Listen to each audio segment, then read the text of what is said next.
Hello guys, അപ്പോൾ ഇന്ന് ഞങ്ങളുടെ കോളേജിലെ ആർട്സ് ഡേ ആണ് വരുന്നത്. സ്പോർട്സ് ഡേ ആണ് ഇന്നലെ ആർട്സ് ഡേ ആയിരുന്നു. ആർട്സ് ഡേൻ്റെ പ്രൈസ് ഇന്ന് സ്പോർട്സ് ഡേന് പറയും എന്നാണ് പറയുന്നത്. 8 മണിയുടെ അറ്റൻഡൻസ് 8:15 കഴിഞ്ഞിട്ട് ഞങ്ങൾ എത്തിയിട്ടില്ല കോളേജിൽ. അത്രയും കൃത്യനിഷ്ഠതയോടെ നിറകൂടമാണ് ഞാൻ. ഗൈസ്, ഞാൻ ഷോർട്ട് പുട്ടിൻ്റെ കോർഡിനേറ്ററാണ്. ഞാനും വേറെ കുട്ടി സീന്. നമുക്കിന്ന് ഷോർട്ട് പുട്ടിൽ പങ്കെടുക്കാത്തവരൊക്കെ പിടിച്ച് പങ്കെടുപ്പിക്കണം. ഇന്ന് ഷോർട്ട് പുട്ട് കലക്കുഞ്ഞ് നടന്ന് എത്തുന്നില്ല കോളേജ്.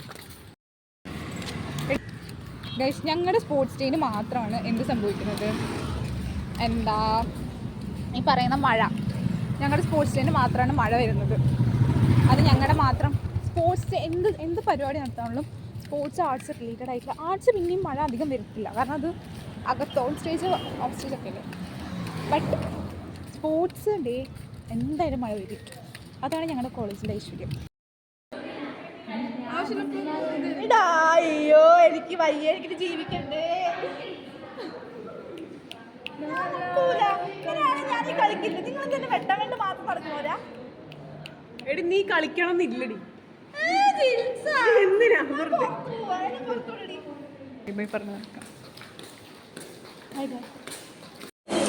അതിൻ്റെ ഇടയിൽ കൂടെ അവൾ എനിക്ക് ഫിൽറ്റർ ഇട്ട ഒരു ഫോട്ടോ എനിക്ക് തന്നിരുന്നു. അവളുടെ ഫിൽറ്റർ കാണുമ്പോൾ തന്നെ എൻ്റെ കിളി മൊത്തം പോയി. ഞാൻ അവളോട് പറഞ്ഞത് ഡിലീറ്റ് ആക്കാൻ. അവൾ ചെയ്യുന്നില്ല അത്. പിന്നെ എൻ്റെ ഫ്രണ്ട്സൊക്കെ ഉണ്ടായിരുന്നു ഓടാൻ വേണ്ടിയിട്ട്. അത്രയേ ഉള്ളൂ.